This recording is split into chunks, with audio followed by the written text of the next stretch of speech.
destroyed military tanks bearing Boko Haram insignia lying by the roadside, bullet cartridges strewn all over.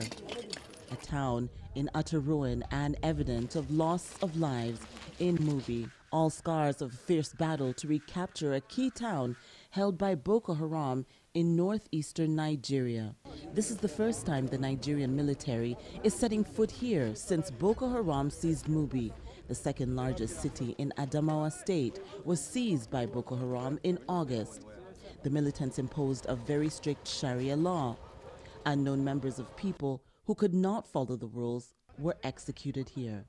The militants attempted to destroy bridges to deter government forces from re-entering the town. But a fierce battle with the Nigerian military and civilian vigilantes set the militants fleeing. Recapturing territories controlled by Boko Haram is what the Nigerian government desperately needs to ensure voters all over Nigeria participate in crucial elections. Boko Haram controls a string of towns in northeastern Nigeria from where they launch frequent attacks. A large swath of northeastern Nigeria is still under a state of emergency, and most people here remain apprehensive. But I'm not optimistic that those of us who have been displaced, because I'm also part of the displaced persons, can get home, settle down, and get involved in an election. It is not possible.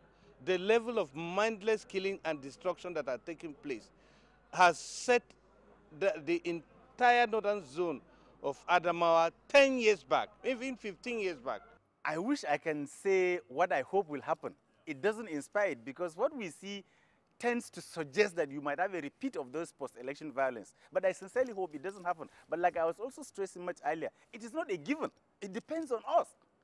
The indices seem to suggest that there will be post-election violence. But like I keep saying, it is not a given. It is possible to avert it, and I hope we do avert it.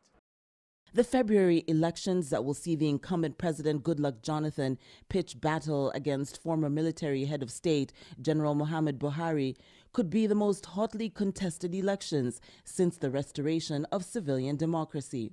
The Independent Electoral Commission of Nigeria says an estimated 1 million Nigerian voters besieged in the volatile northeastern region might not be able to vote in the February elections. That excludes over 1 million displaced persons who might not vote because the electoral laws here only allow people to vote in areas where they registered.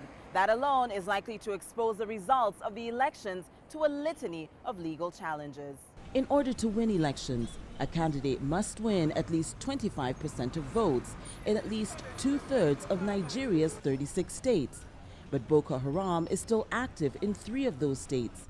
Anything short of that could give basis to the losing party to launch legal challenge to the outcome of the elections.